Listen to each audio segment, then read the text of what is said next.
여러분 주말 잘 견디셨습니까? 김명준의 뉴스파이터입니다. 코끼리를 냉장고에 넣는 법 아십니까? 1. 냉장고 문을 연다.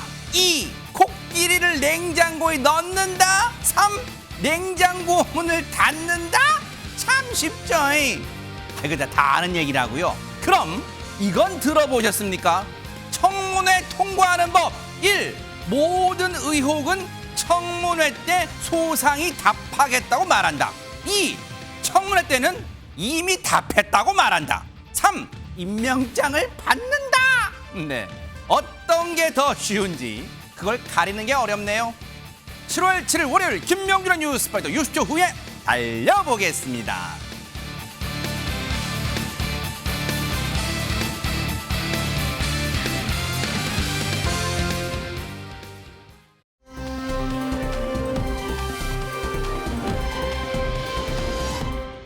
대한민국도 넓긴 넓지만 국내를 벗어나 어디 좀 가볼 데가 없을까요? 하재근 평론가님. 예, 이번엔 미쿡으로 가보시겠습니다. 어머, 미국의 현지 시각으로 지난 1일에 미국 네바다주 라스베이거스 일대에 모래 폭풍이 강타했다고 합니다. 어머나. 당시 모습 영상으로 보시겠습니다. 아이고. 당시에 이제 구름이 많은 어느 날에 주택가 옆 도로를 주행 중인 차량의 모습들이 보이는데 추적추적 내리던 빗줄기가 서서히 굵어지더니 아이고. 갑자기 길가에 전봇대들이 어머머. 도미노처럼 와르르 쏟아지는 모습이 보입니다. 뭐야 이거? 너무나 갑작스러운 상황에 차량들은 피할 새도 없이 전봇대에 어머. 그대로 깔리고 말았습니다. 어머 세상에. 아니 근데 비 자체는 물론 갑자기 후두둑 그 차량 앞유리에 후두둑 떨어진 거는 보였지만 막 세차게 막 와이퍼가 움직일 정도로 그렇게 많이 온 것 같지는 않은데 어떻게 저렇게 또 쓰러진 거예요? 시속 112km로 바람이 분 거예요. 에? 모래 폭풍이라고 하는 게 사실 이제 그 네바다주의 라스베이거스만 도시고 네. 그 주변은 사막 지역이잖아요. 아, 그래요? 대체로 안 가봐서 사막 지역. 모르죠. 네네. 아 그러셨군요. 네네. 그러다 보니까 폭풍이 부는데 바람이 불면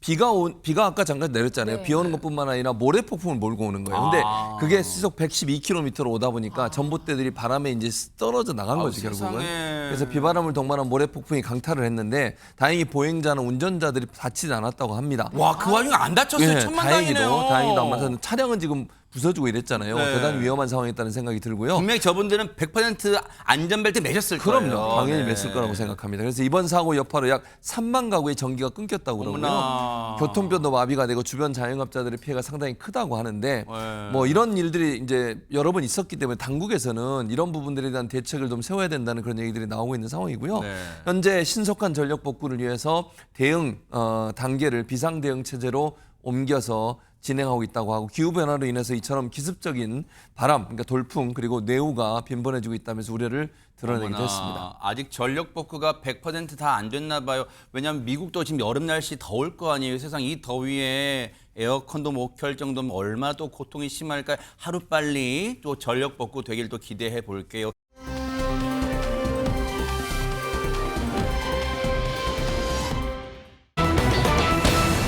어머나.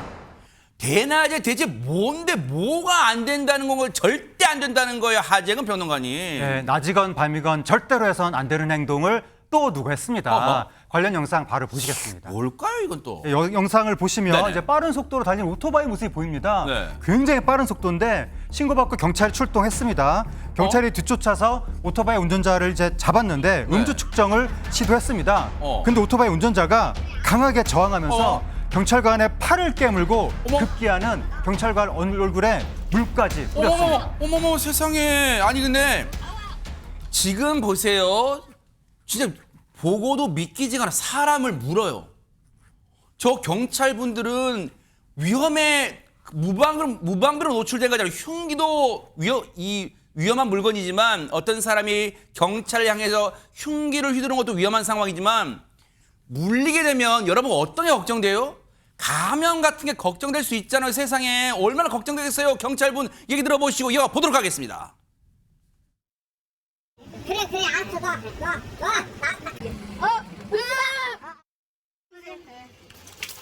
나와 아 진짜 나와 마음대로 해라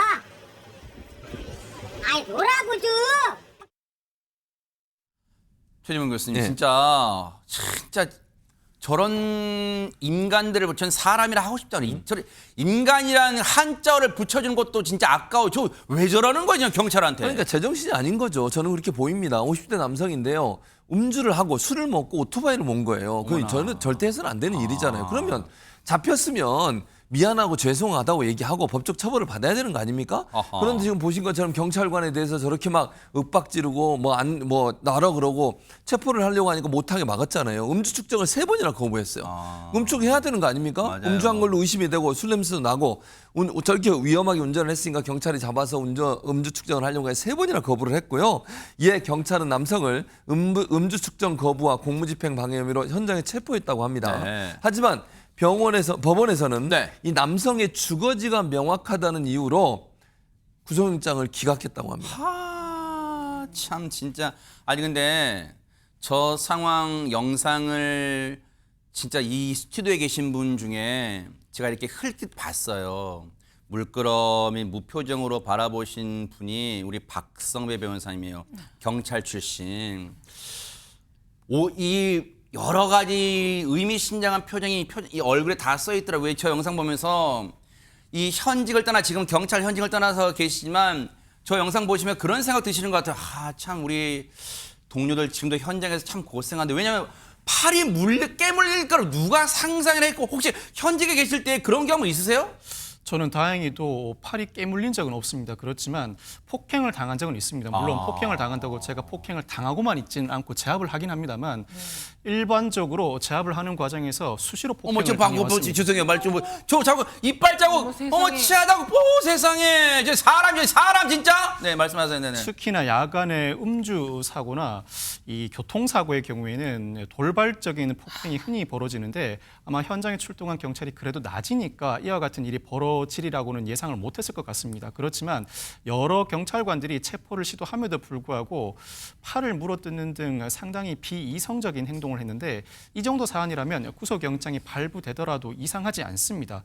현장에서 떠나온 지 상당히 오래되었지만 현장에서 근무하는 경찰관들 누구보다도 고생하는 줄 충분히 알고 있고 과거보다는 이와 같은 일이 많이 줄어들었지만 지금도 이와 같은 일이 종종 발생하다 보니 그 고생은 이어지고 있는 것 같습니다.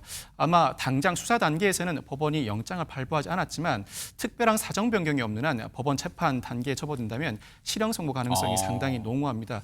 피의자가 지금이라도 지극히 반성하고 경찰에게 사과하는 모습을 보여주길 바랍니다. 저 당시에 깨물린 그리고 현장에서 제압에 나섰던 경찰분들 뿐만 아니라 저 경찰분들의 가족분들이 저 영상 보면 얼마나 속이 새까맣게 타들어갈까요? 세상에 기운 내시기 바랍니다.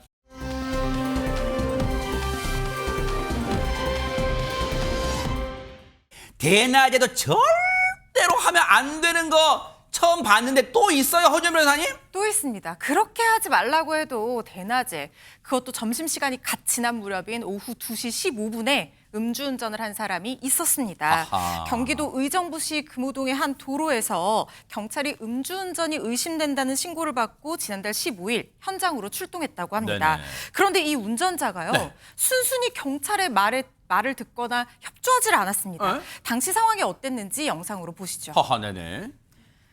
음주운전 의심 차량을 발견한 경찰입니다. 네. 다가가서 창문을 열라라는 손짓을 하는 모습이죠. 네. 그런데 운전자가요. 경찰 지시를 들을 생각이 전혀 없어 보입니다. 정지 신호가 얼마 안 남았거든요. 어허. 도주가 우려되는 상황이어서 주변 차량으로 달려가서 정차 등 협조를 요구를 합니다. 15분 동안이나 내려달라고 얘기를 했다는 거예요. 네. 그런데 저 음주운전 의심 차량 운전자는 꿈쩍도 하지 않았습니다. 아니 세상에 지금 보세요. 저 운전자가 이제 신호가 차량 입장에서 빨간불에서 파란불로 바뀌면 도주할 수도 있는 상황이니까 얼른 주변 차량의 운전자에게 협조를 요청하여 한 상황이에요. 다행히 기지를 발휘한 거예요. 세상에 그 다음 상황 어떻게 됐을까요? 긴급했던 현장 속으로 다시 들어가 보도록 하겠습니다. 아까 정보했어요. 문 열어요. 10, 9, 8.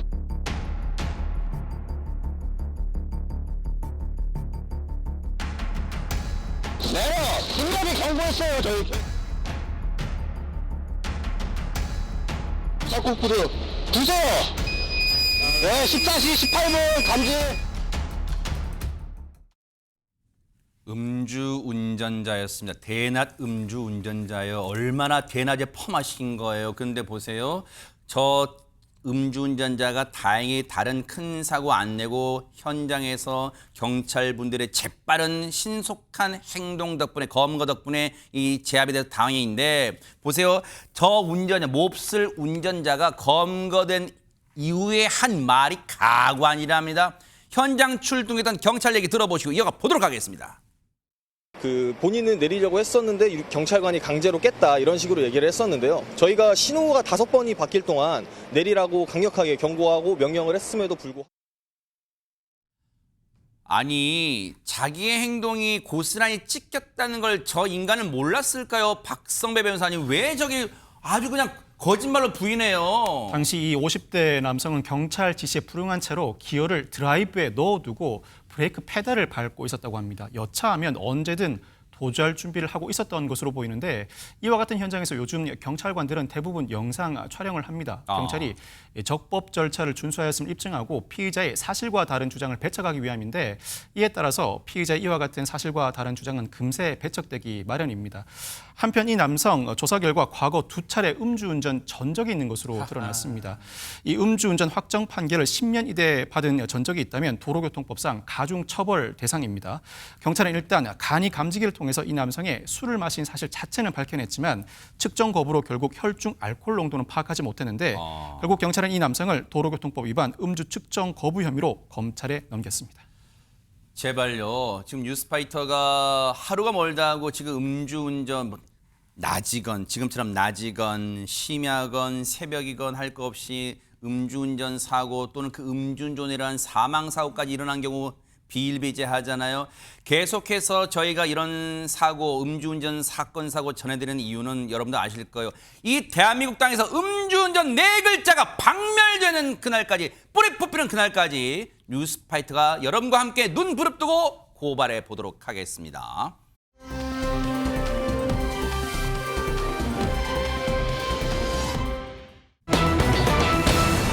바꿔볼게요. 대동강에서 보트 타고 식사. 아니 대동강이면 하재근 평론가님 북한 말하는 거 아니에요? 예, 북한 대동강과 관련된 기사가 뜬 겁니다. 제1본 조선인 총연합회 기관지인 조선신보에 기사가 떴는데 네. 거기 내용이 뭐냐면 대동강에서 유람용 원형 보트 봉사가 인기다. 이런 식의 기사가 뜬 겁니다. 어허. 그 보트가 6인승도 있고 12인승도 있는데 승객이 직접 조정을 하면서 배 가운데에서 식탁을 있는데 거기서 고기를 구워 먹을 수 있다고 합니다. 휴대전화로 예약도 가능한데 네. 저기 관계자가 인기가 매우 높고 가족 단위 관객도 많다. 명절날과 휴일에는 수요를 감당하기 힘들 정도다. 이렇게 얘기했다고 합니다. 와 대박 사건. 아니 그러면 유인경 평론가님 고기 먹을 때 막 목이 메이고 물 먹고 싶을 때는 봉이 김선달이 판 대동강 물에 먹고 그러는 거. 아 이거 농담입니다. 근데 지금 저 사진 보도를 보고 혹시 뭐 해외에 있는 북한을 여행하고 싶은 해외 사람들 중에 나도 한번 이용해보고 싶다 그런 생각 들 수 있을까요? 뭐 그럴 수도 있겠죠. 북한이 또 여기서 가장 강력히 추진하고 있는 게 관광 수익을 확대하는 거기 때문에. 근데 이제 조선신보가 발표한 기사에 따르면 네. 원형 보트를 탄 시민들은 대동강의 풍치를 즐기는 것만이 아니라 출렁이는 물결 위에서 네. 불고기 맛은 비길 데 없이 독특한 정서와 낭만을 준다라고 이구동성으로 말하고 지금 있다. 약간 리춘이 흉내 내신 거 그렇죠. 아닌가요? 예, 그렇게 통일되면 어떻게든 한번 해보려고 네네. 했는데요. 사실 서울에도 저렇게 파라솔과 테이블에서 음식을 즐길 수 있는 배가 있긴 하지만 네. 거기서는 고기를 구워 먹을 수는 없고요. 아하. 도시락을 먹을 수 있다고 합니다. 근데 배멀미를 하는 분들에게 좀 곤란할 것 같기도 하고요. 저기에 보이기에는 가족 단위로 많이 온다 그랬지만 과연 얼마나 많은 가족들이 즐길 수 있을지 더 많이 즐기고 누리시기를 바랍니다. 근데요 박성배 변호사님 갑자기 쓸데없는 궁금증이 생겨났어요. 지금 저기 이제 북한이니까 북한은 뭐 김정은 한마디 뭐 안 되는 게 없으니까. 근데 만약에 저 원형 보트가 우리로 치면 오리보트 크기 정도 조금 그거보다 약간 큰 것 같은데 지금 저기서 불고기 뭐 고기도 구워 먹고 한다 그러잖아요. 근데 우리로 치면 대한민국으로 치면 오리보트에서 이 불판에 고기 구워 먹고 하면 그 법으로 안 걸려요? 우리나라에서는 제가 알기로는 하천에서 유람선을 탄 상태로 취식을 할 수 있는 공간은 없는 것으로 알고 있는데 이 하천과 관련된 관계 법령에 화재나 기타 자연환경 훼손을 우려해서 취식은 원칙적으로 금하고 있는 것으로 알고 있습니다. 특히나 하천뿐만 아니라 산림 등 자연경관, 특히 공유수면처럼 사유지가 아닌 공간에서 취식 등은 금하고 있는데 우리나라의 경우에는 관계법령상 제한되고 있는 것으로 보입니다. 아직까지는 북한이 이와 같은 관광지구가 개발돼 있지 않다 보니 관광지구를 개발하는 과정에서 취사도 허용하고 있는 것으로 보이는데 어느 정도 개발과 많은 소비자들이 몰린다면 그때부터는 원칙에 따라서 취사 등은 금지할 것으로 전망됩니다. 그러니까요. 저건 북한이 지금 외화벌이가 급하니까 저거 고안해낸 아이디어 같은데 저건 나중에 후회할 가능성 커요. 왜냐하면 보세요. 고기 먹다가 고기 강에 버리고 고기 기름 버리고 음료수 버리고 할 가능성 크잖아요. 그러면 대동강, 그 맑은 대동강물이 얼마나 순식간에 훼손될 거예요. 뭔가 생각이 짧다 이런 생각도 해봅니다. 그런가 하면 본격 지금 북한도 더울 거 아니에요. 북한은 뭐 피서철 이런 게 있을까요, 허준 변호사님? 아마 있으니까 해수욕장도 있을 겁니다. 고운 모래가 너무 고와서요. 여기에 부서지는 파도의 소리가 심리가까지도 들린다라고 해서 명사심리라는 말을 우리나라 완도 명사심리 진짜 해수욕장 모르는 게 없어 있잖아요. 진짜 허준 변호사님. 근데 이 명사심리 해수욕장으로 유명한 곳이 네. 우리는 가볼 수 없지만 북한에 있는 원산 해수욕장이에요. 아하. 북한이요 최근에 이 원산 해수욕장을 중심으로 원산 갈마 해안 관광지구를 대대적으로 개장을 했거든요. 여기 최신 리조트 단지를 구성을 한 건데요. 그래요? 이곳에서 더위를 날려버리는 북한 주민들의 모습이 영상으로 준비되어 있습니다. 한번 보시죠. 네. 가상현실을 보여주는 VR 기기를 쓴 여성이요. 즐겁게 웃으면서 총을 들고 이리저리 움직입니다. 주변 사람들도 덩달아 신난 모습인데요. 화면에 아까 보였던 영상 있잖아요. 네. 거기에서 지금 화면 영상에 우와, 뱀이 우와. 등장하잖아요. 어. 의자가 움직이고 사람들이 비명을 지르면서 놀라기도 하는 모습입니다. 우리 다 해봤나 저거? 네, 저게 원산 갈마지구에 있는 놀이기구라는 거예요. 네네네. 개장 후에 내부를 즐기는 사람들의 모습이 처음으로 공개가 됐습니다. 아하. 저곳을 찾은 이들 북한 주민들이에요. 상당히 즐거워 보이는데 어땠을까요? 한번 들어보시고 이어가 보도록 하겠습니다.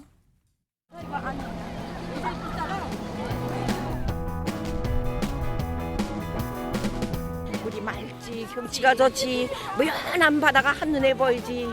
내 나라가 제일입니다. 막상 와보니까 텔레비에서 보던 것보다 더 황홀하고 더 훌륭하고 전자오락관에 와서 일동영화관에 들어갔는데 정말 이 나이에 얼마나 젊은이들하고 더 젊어지는 마음인지 소리치면서 정말 흥이 났다는 거.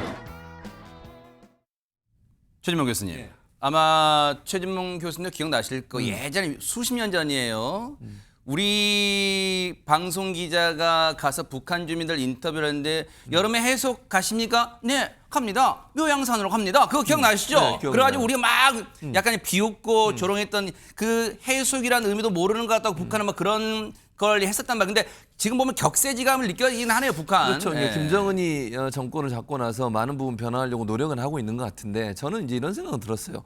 저기 있는 분들이 100% 그러면 일반 인민들일까 이런 생각이 약간 들었고요. 선택된 사람들이지 않겠어요? 그럴 수 뭐 있겠네요. 평양 사람이든 아니면 뭐 가족 중에 누군가가 뭐 공산당 이든 뭐 고위직, 소속이든 네. 뭐 이런 소속이든 이런 생각이 들어서 뭐 잘 모르겠습니다. 어쨌든 그러나 김정은 입장에서는 북한의 인민휴양지라고 해서 원산 갈마지구를 대대적으로 홍보를 하고 있어요. 네. 지금. 그래서 저희 영상도 그런 홍보 차원에서 찍혔다고 저는 보고요. 그러나 일반 주민들, 저 시골에 사는 일반 주민들이 과연 갈 수 있을까에 대해서는 저는 의문이 있다고 생각을 하고요. 그리고 이제 김정은이가 저걸 이제 10년 전에 2014년도에 최고인민회의에서 저 개발하겠다고 얘기를 했거든요. 10년 후에 그 수건 사업으로 만들겠다고 했는데 실제는 10년 안에 못 만들었어요.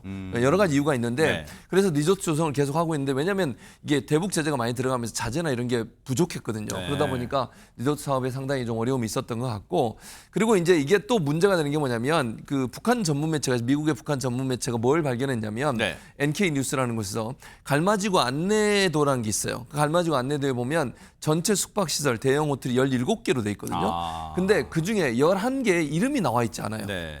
그 말은 이제 뉴스 전문 매체 분석에 따르면 아마도 지어지지 않은 것 같다. 그러니까 17개를 만들겠다고 홍보는 했지만 실제는 6곳만 완성된 것으로 보인다. 왜냐하면 이름이 없다는 건 아직 건물이 안 세워졌기 때문에 이름이 없을 가능성이 있잖아요. 대대적인 홍보와 다르게 원래는 2019년 완성 목적이었지만 여러 가지 이유 때문에 완성을 못했고 실제 지금도 일부만 완성이 됐지 전체가 완성된 걸로 보이지 않는다고 하는 게 미국 전문 매체의 분석입니다. 그 박성배 변호사님 그 이제 북한 이탈 주민 이제 이 탈북민들 이제 국내에 정착하신 분들 이제 어디 가서 뭐 간증이나 어디 가서 이제 강연하신 내용 들어보면 우리 대한민국 이제 휴가철에 예를 들어서 저 뭐 여수에 있는 분이 강릉도 갈 수 있고 차로 마음대로 이동의 자유가 있잖아요. 근데 북한은 자기가 태어난 곳 사는 곳에서 다른 곳 가기가 그렇게 쉽지 않다고 뭐 통행증도 받아야 되고 그런데 글쎄 이 원산 갈마지구 이 피서를 마음대로 갈 수 있을지도 궁금하고 저기 가면 하루 당일치로 갔다 오기도 힘들잖아요. 우리나라로 쳐도. 그러면 가서 하룻밤 무가 될 거 아니에요. 그러면 그게 돈이 얼마예요? 실제 가능해요, 이게? 갈마지구가 상당히 개발됐다고는 하지만 북한 일반 주민들에게 미치는 영향이 어느 정도 될지 근본적인 의문이 됩니다. 일단 지난 1일부터 북한 주민들을 대상으로 개방은 됐는데 이 주민들 사이에서는 돈이 없는 대부분의 주민들에게 그림의 떡인 실정이다. 그러겠죠. 이 비용이 1일 $100라 대부분의 주민들이 관광 갈 엄두를 못 낸다면서 불만도 나오고 있습니다. 호텔 비용이 하루에 $100예요. 그렇습니다. 와. 상당히 부담스러운 수준입니다. 이 전문가들도 이용료가 북한의 일반 주민이 이용하기에는 너무 비싸서 당분간은 건설 근로자 등에 대한 포상 관광이 줄을 이룰 것으로 전망하고 있는데 즉 특별한 사람이 특별한 경우에만 관광 가능하다고 분석하고 있는 것입니다. 네. 오늘부터는 외국인 관광객들에게도 개방되는데 일단 러시아 관광객들이 첫 방문한다는 소식이 전해지고 저 있습니다. 보세요. 정치적으로 충성을 강조하려고 충성하는 사람한테는 포상으로 준다는 거 아니에요. 근데 하재근 평론가님, 저렇게 관광에 목을 매는 이유가 뭡니까? 저기 북한이. 북한에서 올해 10월 달에 무역 박람회를 하는데 그걸 계기로 관광산업 활성화에 지금 박차를 가하고 있다는 겁니다. 그래서 지금 평양을 방문할 관광객도 모집하고 있고 아까 제가 그 대동강 원형보트 그 기사가 제1본 조선인 총연합회 기관지에 났다 말씀드렸잖아요. 그러니까 그것도 아무래도 그 조총련을 대상으로 관광 모집성 홍보성 기사 아니겠는가 그런 느낌이 보이는 그런 느낌이 드는데 네. 이렇게 관광객들을 많이 모집하는 이유가 뭐냐? 네. 관광은 대북 제재 대상이 아니라고 합니다. 아, 그래요? 그거는 굉장히 중요한 북한의 외화벌이 창구가 될 수 있는 거예요. 절박한 상황이 될 수가 있는 거고 또 하나는 저렇게 관광산업 돌아가는 걸 보여주면서 네. 우리 체제가 이렇게 안정적으로 잘 돌아가고 있다. 이른바 그 체제의 쇼윈도 역할을 할 수가 있다는 거죠. 네. 또 다른 건 뭐냐면 북한 사람들이 못 살긴 하지만 네. 장마당이라는 게 있잖아요. 네. 그걸 통해서 누군가는 돈을 벌었다는 거죠. 아하. 돈을 번 사람들 돈주라고 하는데 네. 그 사람들한테 돈을 벌 소비처를 마련해 줘야 된다. 아하. 저런 호화로운 그 서비스를 자꾸 하면서 돈주들이 돈을 쓰게 유도해서 화폐 유통을 활성화시키려는 그런 의도도 있는 걸로 보입니다. 저 불꽃놀이 한 발에 얼마일 거예요, 세상에. 저 불꽃놀이 한 발만 아껴도 몇 집이 먹고 살 그럴 돈 아닐까 그런 생각도 해봐요. 그래서 북한 주민들이 참 안쓰럽다 이런 생각해 봅니다.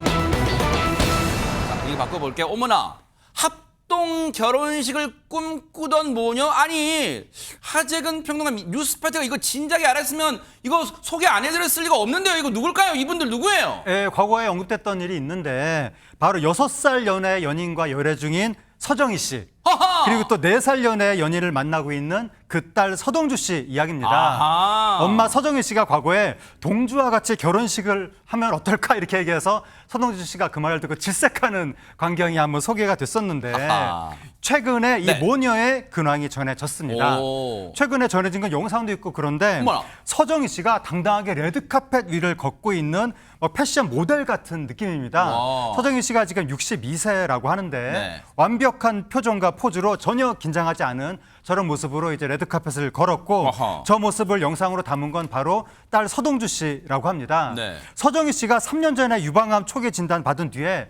항암 치료 받았었거든요. 그래서 이제 투병 끝에 건강을 회복했는데 네. 이번에 패션쇼라는 또 다른 도전에 나선 것 같습니다. 야, 유인경 평론가님 서정희 씨랑 좀 동치미 때도 저기 친분 있으시잖아요. 네. 그리고 저기 패션쇼도 뭐 취재뿐만 아니라 많이 초대받아 가보셨잖아요. 지금 서정희 씨의 워킹 좀 어떠세요? 준 전문가 입장에서. 아, 나 얼굴 너무 이뻐서 아니 얼굴 보지 말고 이거 워킹을 못 봤어요. 네? 아 워킹 못 봤어요. 네. 근데 서정희 씨는요 62살이라지만 64살이시고요. 네. 1980년도 그러니까 지금부터 45년 전에 처음 아하. 여고 시절에 광고 모델로 데뷔를 했죠. 와. 근데 그 특히 여성 잡지에 얼굴 표지가 나와서 사람들이 와 이렇게 이쁜 소녀가 있다니 그래요? 깜짝 놀라서 그 다음에 CF 제안이 쏟아졌고요. 그 예쁜 얼굴을 본 서세원 씨가 꼭 결혼하자고 저때 모습에 저 한번 달려들어서 보세요. 와 대박 사건. 와. 20살 때 결혼과 함께 이제 연예계를 떠나게 20살에 결혼했어요. 네네. 세상에. 근데 방송에서는 은퇴를 했지만 CF 모델은 뭐 주부가 되고 어머니가 되는 일도 계속 이어져서 CF 모델의 여왕이라는 얘기도 왔었는데요. 네. 당시 광고감 담당자들이 네. 어떤 모델들은 이쪽 부위가 이쁘다 혹은 어떻게 하는 모습이 이쁘다 그러지만 서정희 씨는 어떤 각도에서 어떤 표정을 찍어도 진짜 완성된 컷이 나온다고 미모를 극찬하기도 했고요. 진짜 그래서 문제 이 영상에 네. 왼쪽 오른쪽 다 보여주네요 지금. 예. 근데 너무 어린 나이에 결혼을 해서 또 이렇게 남매를 키우느라고 또 틀 안에 갇혀 있었었지만 그래도 어머니 생활을 통해서 참 많은 걸 배웠다 그러고요. 네. 본인의 증언도 그렇고 주위 사람도 그렇고 정말 현모양처 역할로 최선을 다했었는데 이제 64세가 되고 또 뭐 전 남편도 이제 작고한 상태에서 본인만의 아름다운 매력을 다시 뽐내고 있는 것 같습니다. 그러니까요. 엄마로서의 삶을 열심히 살다가 이제는 자신이 하고 싶었던 거 하나씩 둘씩 이제 꺼내서 하고 있는 서정희 씨인데 합동 결혼식의 꿈은 이뤘을까요? 허준 변호사님. 서동주 씨가 반대를 해서 그런지 몰라도 합동 결혼식의 꿈은 결국 이루지는 못했어요. 대신에 지난달 29일에 딸 서동주 씨의 결혼식이 있었습니다. 동주 씨도 사실 한 번의 아픔이 있기 때문에 이번 결혼식을 하는 모습을 보면서 엄마가 이렇게 곱게 키운 딸 이번에 진짜 너무 행복하게 잘 살기를 바라는 마음이었을 거예요. 네. 그래서 뭐라고 얘기를 했냐면 우리 딸 동주 결혼식 진짜 행복했다. 든든하고 멋진 사위도 우리 가족이 되었다. 사랑하면서 살았으면 이렇게 마음을 표현했거든요. 이 행복하고 성스러웠던 결혼식 날 과연 모녀는 어떤 모습이었을지 영상으로 직접 만나보시죠. 네네. 엄마가 이렇게 감격의 순간이 올 줄은 꿈에도 몰랐고 앞으로 정말 예쁘게 살고 우리 서로 행복하게 엄마는 늘 소원이야. 동주야 정말 사랑해. 신부집 집게 가고 신부 입장.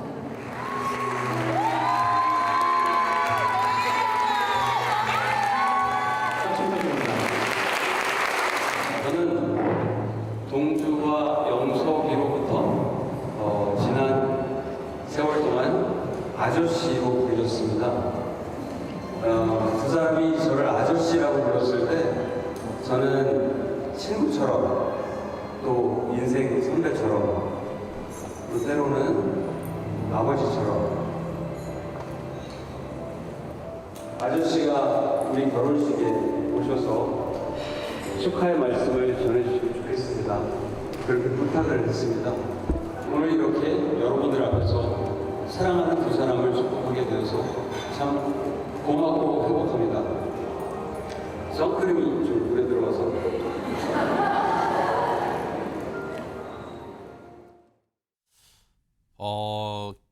서정희 씨의 연인 김태현 씨가 최지만 교수님. 네. 물론 이제 자신의 피 한 방울 섞이지 않는 앞으로의 몰라요 이제 의붓딸이 될지는 모르겠지만 서동주 씨를 결혼 보내는 진짜 아빠의 마음이 진하게 느껴졌나면 울컥울컥하네요 진짜. 그러니까 아까 이제 우리 본인이 하는 말을 우리가 직접 들었잖아요. 저분이 이제 김태현 씨 그러니까 서동주 씨의 남자친구 서동주 씨래. 서정희 씨의 남자친구 네네, 그래요. 죄송합니다. 서정희 씨의 족보 정리 잘해주셔야 됩니다. 알겠습니다. 네네. 근데 이제 사실 동주 씨 입장에서는 아저씨라고 불렀다잖아요. 그러니까 저는 이걸 축하의 말을 해달라고 요청하는 것 자체 때문에 감동을 받았을 것 같아요. 얘가 이제 나를 가족으로 받아들이는구나 이런 생각이 들지 않겠어요? 그러니까 동주 씨 입장에서는 어쨌든 처음 뵙는 분이 오니까 금방 가까워지긴 어렵잖아요. 그래서 아마 아저씨라고 불렀던 것 같아요. 아까 얘기 들어오면 때때로는 뭐 아저씨라고 부르고 친구처럼 때로는 아버지처럼 그렇게 대우를 해줬는데 이걸 부탁하는 것 자체가 사실은 내 결혼식에 아버지로서의 말씀을 부탁드린다는 말로 받아들였을 것 같아요. 그래서 저는 김태현 씨가 너무 큰 감동을 받았지 않았나는 생각이 들어요. 그래서 결혼식에서 축하 말씀 전해주면 좋겠다는 말을 들었을 때만 해도 아빠 같은 아저씨로 받아들였다는 생각 때문에 본인 너무 행복했다고 그러거든요. 아마 오늘 저 말을 하면서 그때의 그 감정이 다시 이제 본인에게 좀 다시 대책임질 된 것 같아요. 그래서 혼주석에 앉았을까요? 안 줬어요. 그래서 나중에 그러니까 나중에 그 서정희 갑자기 씨와 딱 함께 나타나서 축사해 준 게 아니라 그건 아니고 서정희 씨와 함께 혼주석에 앉아서 또 이제 그 양가 부모님께 인사하러 오잖아요. 어허. 그때 인사도 받고 포옹도 하고 그런 절차를 걸쳤는데 저는 보면서 이제 김태현 씨 입장에서 너무 큰 감동이었을 것 같아요. 그러니까요. 서동주 씨가 얼마나 김태현 씨에 대한 배려가 있는지 하는 부분을 맞아요. 보여줘서 한 가족이 되는 부분이 참 보기에 멋있고 감동적이다 이런 생각도 들었습니다. 네. 아니 그러면 박성배 변호사님, 서동주 씨 부부는 지금 신혼여행 가 있는 거예요? 국내에 없어요? 보신 것처럼 서동주 씨가 지난달 29일에 4살 연하 남편과 결혼해서 현재는 발리로 신혼여행을 가 있습니다. 이 서동주 씨가 전한 근황에 따르면 1년 반 전쯤 연인이 됐을 때도 여기 왔었는데 네. 부부가 되어서 다시 오니까 감회가 새롭다고 합니다. 부럽습니다. 야, 근데 보세요. 진짜 눈만 마주쳐도 꿀이 뚝뚝 떨어질 그럴 시기. 와, 아니 신혼여행 가서 화보 찍기 있기 없기. 네. 박성배 변호사님 혹시 여기에 그 엄마가 서동주 씨와 서정희 씨와 김태현 씨가 혹시 눈치 없이 신혼여행 따라간 거 아니에요, 딸래?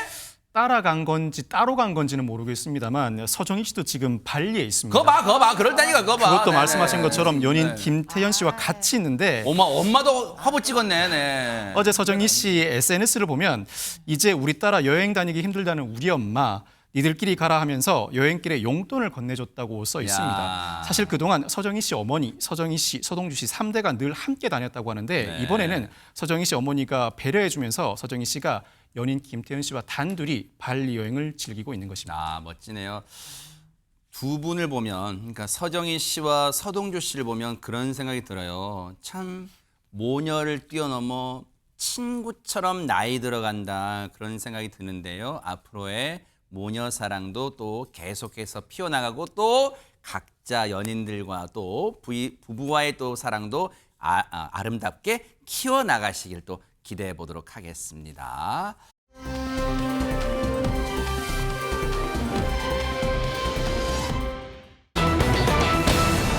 아니 뭘 신청하지 않으면 못 받는다는 걸까요? 허주현 변호사님. 바로 민생회복 소비 쿠폰입니다. 대한민국 국민이면 누구나 받을 수 있지만 신청해야지 받을 수 있다는 사실을 꼭 명심해야 될 것 같은데요.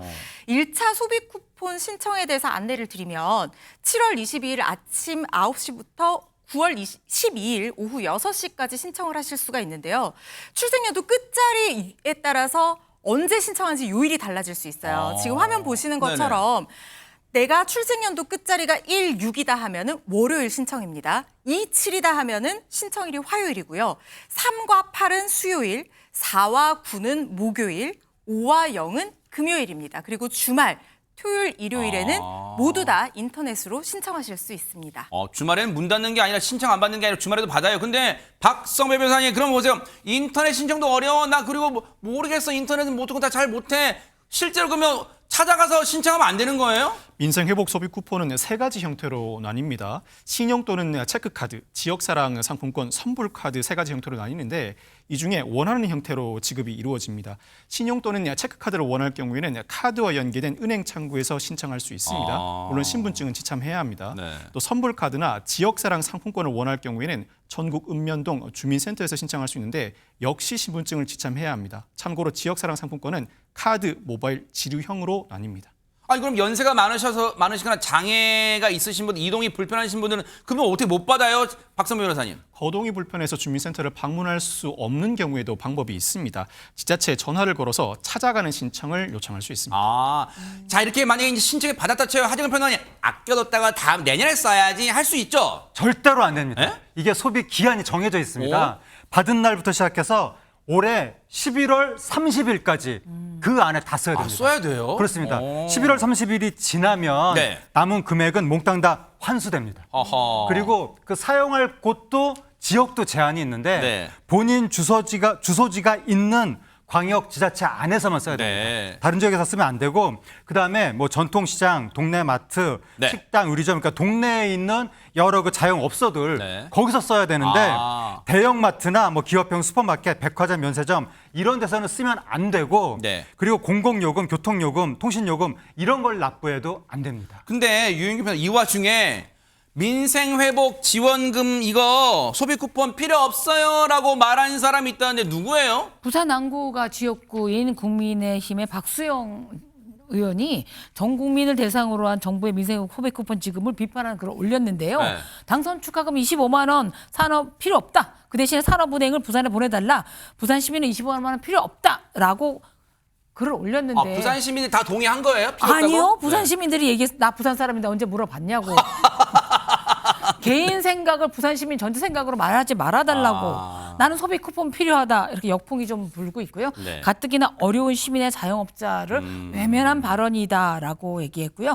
박 의원은 받지 마세요. 저는 받고 싶어요. 라는 얘기가 와서 박 의원님 한 번 더 생각해 보시라는 의견이 많았습니다. 네, 이건 법으로 통과된 거고 그리고 우리 경기를 살리자는 취지잖아요. 그러면 일단 받아서 그리고 정치적으로 비판할 건 야당이 뭔가 공부를 잘하고 이 정책을 잘 세워서 논리로 맞서는 게 필요하지 않나 그런 생각해봐. 이런 감정적 대응 말고 지역민들의 허가도 안 받은 이런 주장 말고요.